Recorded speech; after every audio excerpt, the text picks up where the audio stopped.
All right, and we're back with the program. It's Gerald Glassford coming right back at you here, and I wanted to take a moment on the show today to remember someone that I cared for as a friend, as someone who I had recently, been reached out to within the past couple of years, as far as being a guest on his show. He and I are he was had a good rapport as far as on his show, the Big Daddy Road Show. His name was Tom Dwyer. He unfortunately passed away and left us all too soon last week. And unfortunately, we have to go ahead as podcasters and try and go ahead with the show, so to speak. But I was on his show several times and enjoyed every minute of it because we always used to talk pop culture, and he wanted to always learn and know more and relayed his thoughts and feelings. But here with me today to talk a little bit about Tom Dwyer and just what he meant to him, and also as well his show as a whole and what it meant to so many thousands of listeners that were out there, is the producer of the Big Daddy Road Show, Ryan Tombasco. And Ryan, just great to have you on the show. Hey, it's great to be here, Gerald. I appreciate you having me. Oh, no problems. It's great to have you here. And first of all, I want to thank both you and, of course, pay my respects to Tom for allowing me on your show in the first place. He was reaching out for pop culture stuff, and I guess how we connected, and right there and then you set us up and the whole 9 yards. So I cannot thank you enough for allowing me onto your show all those times. It was great talking pop culture. I know you and I had also a great fascination with the pop culture, and we keep up to date to it. But it was Yeah. always nice when we could educate Tom on what was going on. Yeah, it was a lot of fun having you there, too. And I know Tom really enjoyed having you there to talk. He definitely liked to learn more about pop culture. It was He had a fun. blast. Yeah. He did have a blast. It seemed like it was like I was taking him to school. We were going to Pop Culture 101 each and every time as I was educating him on what was either coming up with Star Wars or the Avengers or Captain Marvel or what have you. It seemed like he was always fascinated by the different trends going on in pop culture, and it was nice to see him being receptive of what we were talking about. And I know you got a good, I know you and I had a good rapport talking about what was going on and the questions that both you and I were asking Tom as well. And it just seemed like he really enjoyed his time talking about pop culture. Oh, yeah, he really did. And he was definitely a movie guy, too. He liked his movies. He did like his movies, but his movies were a little bit older. And Mm. getting him into theater as he did in his later years, as from what I saw, or at least in the time that I knew him, he Yeah. started to go back again to the theaters from what he was telling me, and just enjoying that experience. But getting him to see some of the modern stuff and getting him to see some of the things that were like Avengers and Avengers Endgame Mm. and Captain Marvel and all that, just getting him to see that and start appreciating that I think was a win for us guys in pop culture. Yeah, he was definitely into a lot of the older Marvel stuff. Yeah, he did go to see Endgame. I remember him coming back from the movie theater. He sent me a message on Facebook before he left the parking lot, told me I had to go see it. Oh, that's good. That's good. Anytime you're able to get you were able to get a thumbs up from him, I'm sure that was greatly appreciated. But I only knew Tom a little bit. I only knew Tom for a short period of time. I know we talked a little bit about our similar backgrounds here in Vegas because he obviously was a major part at one time of the poker scene as well. But Hmm. fill in the listeners why Tom was so special to so many listeners out there on his Big Daddy Roadshow, and to you as well. Well, Tom was definitely he wasn't afraid. He was a straight shooter. He wasn't afraid to tell it like it was. But as I said in the post that I put up on the Big Daddy Roadshow page, he was able to do it so compassionately. You usually didn't take offense what he had to say if he was giving you constructive criticism, and he was very good at that. But Tom he was a goofball. I absolutely loved spending time around him. I used to go over to his house and try and help him, come up with new intro music. Just try and help him with the computer setup and all that. I remember the first time I ever went over to Tom's house, and we don't live at that time we didn't live very far from each other, a couple miles. So I kind of knew the area he lived in. I was like, "Well, Tom, what's your address? I'll put it in my phone." He was like, "No." He's like, "I'm not giving you my address." He was like, "Just drive down the road." He's like, "And I'll just stand there waving my arms in the middle of the road." He's like, "You'll know right where I am." And the car in front of me knew where he was too, because the looks he got were pretty comical.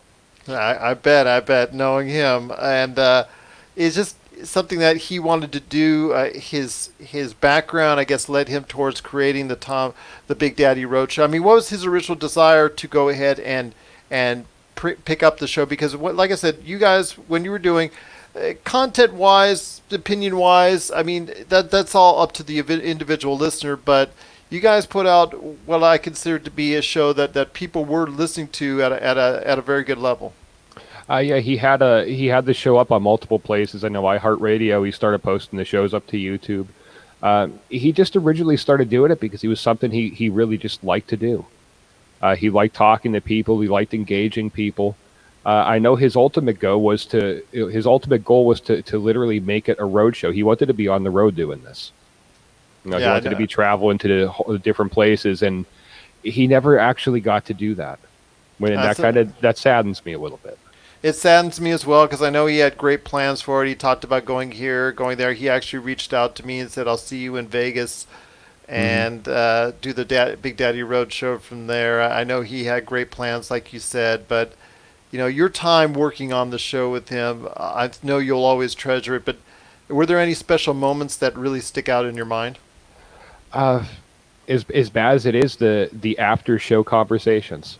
We would go. We As soon as our shows end, 9 times out of 10, either he would call me or I him, and we would be on a call till 5 in the morning. You know, our shows ended at 1 in the morning. We'd be on a call till 5 in the morning, and I'd be kicking myself in the butt the next day because I had work. But it That was worth sounds it. I cherish all those moments. That sounds like Tom. I mean, you can never just say no to the man. He was always so convincing.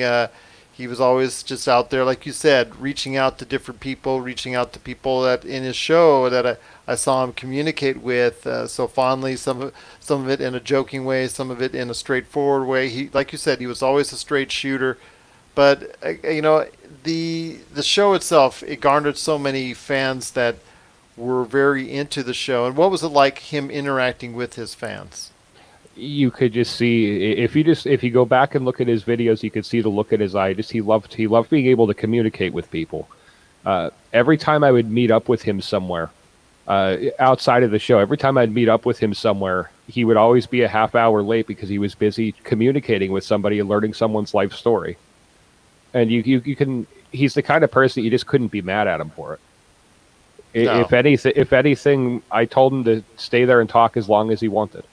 You know, not to worry about running late.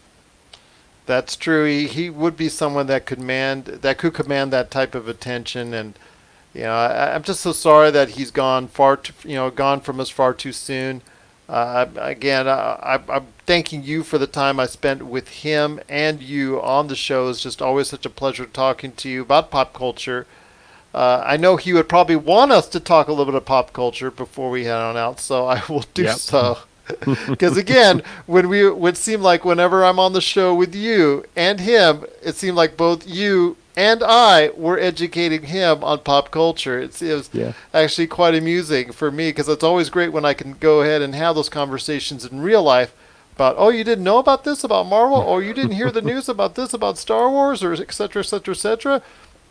But before we head on out, is there something that in the movie world that you really think or want to touch on? Because it doesn't look like the theaters are going to open up to any large extent until possibly July.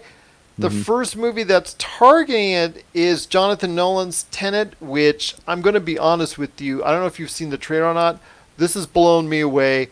I really want to go see this film. I'm scared to go back into the theaters on a personal level. Yeah. But if there's any movie that's drawing me in, it might just be Tenet. It might be. One thing I read, it's not completely tied to movies, but it's an article I read that it was I picked my phone up to message Tom and tell him the SpaceX astronaut suits. Did you know they were designed by the artist that did Batman, Wonder Woman, Captain America? No, I didn't know that. Uh, what was his name? Jose Fernandez, I believe. Oh He wow, was the that's he was the designer behind the suits. Oh, well, and I know in last week before he passed away, I know Tom was very interested in SpaceX and all that was going on there with the privatization, so to speak, of the space exploration for what we're doing now. I know that's something he was very interested in seeing more of, and I know that's Mhm. what a lot of more people to do too as well. They want to see where we can go from here on, and it's a very encouraging sign for those interested in space exploration. Hmm. And I know that like you said, that's interesting that it has that pop culture mix added on top to it. Yeah, I immediately wanted to tell him just because it's something that I know he would have been all over because it was the person who designed some of the Batman stuff. And I know he He had had a he loved Batman. yeah. I remember him having a great affinity for the Batman character. It's so funny. And Hmm. now we've got the Snyder Cut could be returning to us sometime in 2021 on HBO Max. Zack Snyder's vision of what the Justice League in his eyes should have been.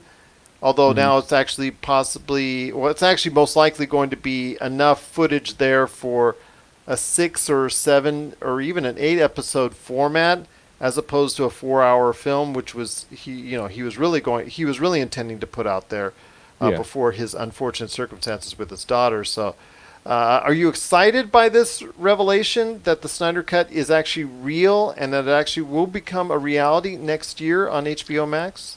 I think it would be it's going to be interesting to see what all it entails.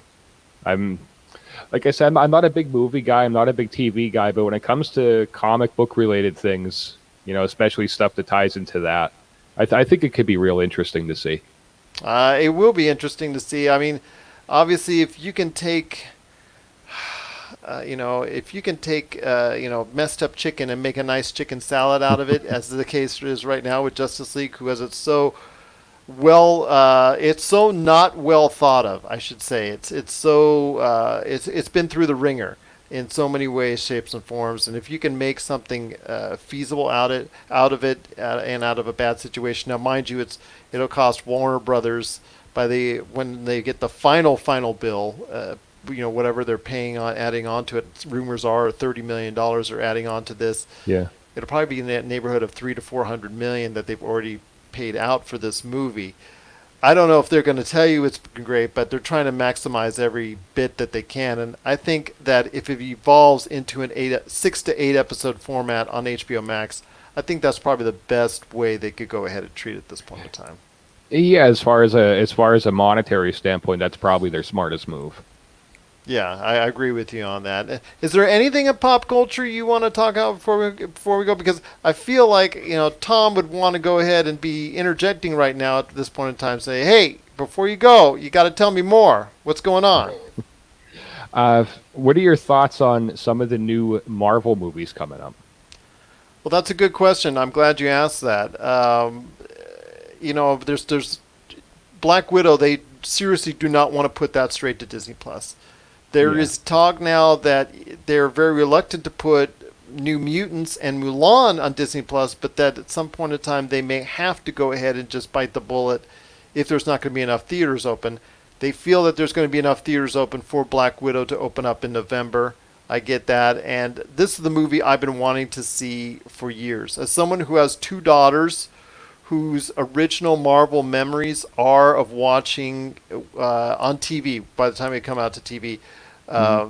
the scene where Black Widow gets on the Shintari jet cycle thing and kills the guy and is just doing something very heroic, very Black Widowish.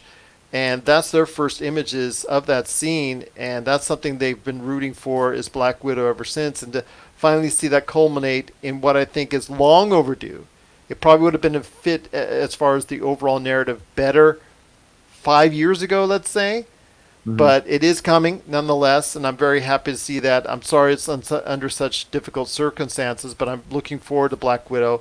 Next year is the key, my friend, and it's this because you have the Eternals in February and Shang-Chi in May, two unknown properties. Even though you're a comic book guy, and you Hmm. know them, Yes. and you might have read them, the general public out there doesn't know them. This is like similar to what we saw with Guardians of the Galaxy. But then again, Marvel was on such a roll by 2014, it was kind of okay that they could go ahead and put that out.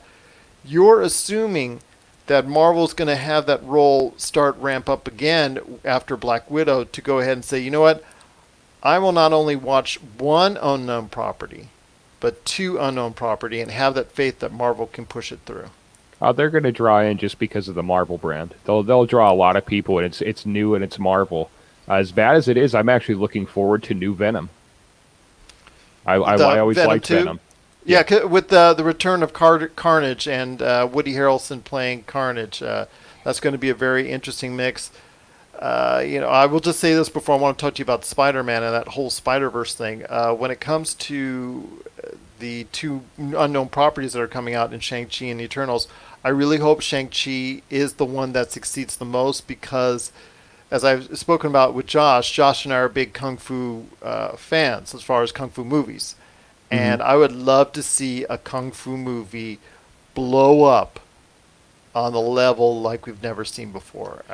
That would be awesome. Yeah, it would be. Who's do you know who's directing that one? Oh, I forget who it is.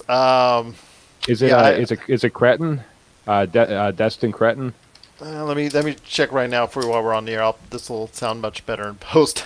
it'll be instant, as you know, as a producer. This will sound instantaneous in post. So, it is. Yep. Okay, yeah, he did. I think I think he did the Glass Castle, if I'm not mistaken. Yes.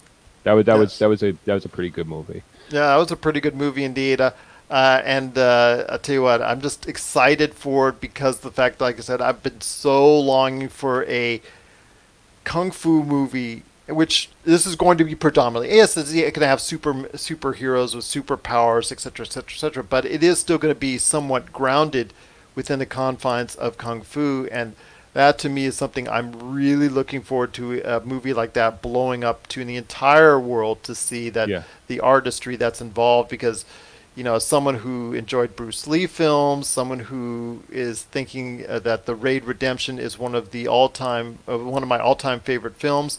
If you ever want to see a great martial arts film, The Raid Redemption there, Kung Fu Hustle, there's so many other films that are out there that are really, truly great that express martial arts. I'd love to see this movie blow up. Yeah, it's been a long time since we saw a martial arts movie that actually made it pretty big mainstream.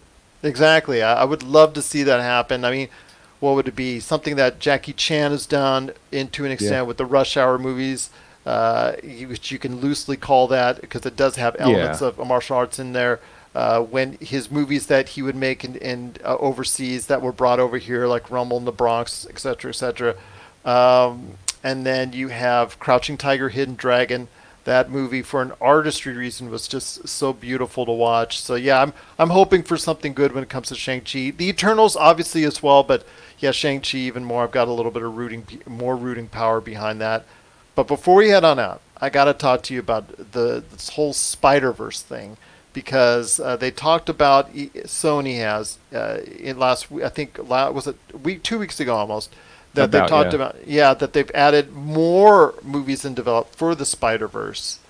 Yeah, what are they saying? It's 2022, I think. Yeah, 2022. I mean, Into the Spider-Verse, I can understand because that movie was a hit. Venom 2, I can understand because even though I personally did not care for the movie very much, it's $700 million for an R-rated movie. You can't argue that. Can't argue with the chunk of change. A Sinister Six movie, that should be a given at some point in time. It migrating into that type of movie. But then all the other stuff on this, Morbius, we're going to see possibly even a Kraven the Hunter movie. We've seen more of I'm going to say Silver Sable.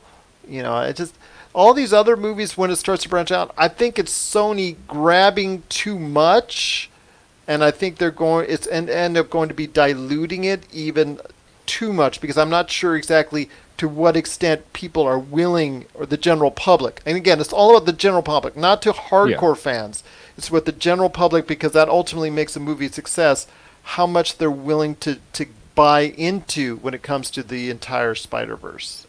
I think I'm going to wholeheartedly agree with you. Spot on.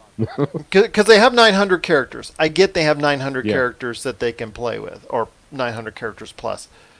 But not every one of them will be commercially successful. Now, if they're blended into the Spider-Man films, or if they're blended into the Venom films, and if they work, you could see it from there. But having them branch out as a primary and already knowing that you're going to go ahead and make a movie and develop a movie off them, there's a point in time where you say maybe these risks aren't, maybe you're diluting the Spider-Man brand even more. Yeah. Like I said, I can't argue that. I agree. Spot on. So I ask you, my friend, before we head on out, is there anything else in pop culture that you're following, that you're trending, that, like I said, you're not big on the movies and TVs per se, but I know there's always stuff you're talking about or that you're looking at when it comes to pop culture. Most of the pop culture I follow is either technology or science based. That's not a bad way to go, my friend. Like I'm a technology nut. That's always a great thing, and you see the advancement of technology, whether it's either the new renditions of the phones that come out, as far as what model we're up to with the Samsung A20, or we're up to the new Apple. What phones that were coming in, because it seems to be Yeah. what types of adjustments that they can make each and every time, or where we go from here. Like you said, even if it comes to SpaceX, there's so many different types of things that we're seeing technology-wise. I know a lot of emphasis right now as far as technology is placed on the streaming markets, because that seems to be a push on where they want you to go, is different streaming outlets Oh and yeah. entities. Yeah, they're So trying to drop all the cable. Have everything online based more or less. exactly, But and that's the mentality of connected society. it is, and taking advantage of it is not exactly the worst thing in the world. It's what capitalism is all about in our society, and definitely a lot of people want to go ahead and take advantage of it. No problem with that. It's the things that we do in our society, and I get that. But before we head on out, my friend, I want to know if you want to share any final thoughts on Tom. What he meant to you, and basically the legacy that he leaves behind. Well, I mean, Tom was like he was a father figure to me. I went through some tough times in my life personally, and he was the person that was there, and he knocked me on my ass, and I needed it when I was going through a rough patch in my life. I absolutely needed that, and he was there for me every step of the way. I needed him. It didn't matter if it was 12 in the afternoon or midnight, 4 in the morning. I messaged him. He was there, and that's how he was for everybody, not just me. That sounds like Tom. He's going to be missed just for his how genuine he was and how honest he was. He was one of the most real people you're going to meet. He was, and I'm going to deeply miss him as well. And I tell you what, the thousands of listeners that listened to your show and watched your show and was able to interact, I'm sure we'll be missing his voice as well. It is Tom Dwyer. He did pass away last week. Our thoughts are with his family. Our thoughts are with you, Ryan. And I cannot thank you enough on this difficult time for you to come and speak to me. I just truly appreciate you taking the time to do so. And tell you what, you're welcome back in happier times to come on and talk pop culture with me at any point in time, because, again, it's always good to catch up with you. And I feel like if we do, I know Tom is probably somewhere up there listening in, getting a little bit of an education on Pop Culture 101. Hey, he'll see all the movies before we do. That's true. That's true. Well, again, it is Ryan Tombasco, and I'll tell you what, it's just so great to have you on the show. You're always welcome back right here at the Pop Culture. I appreciate it, Gerald. Thank you so much.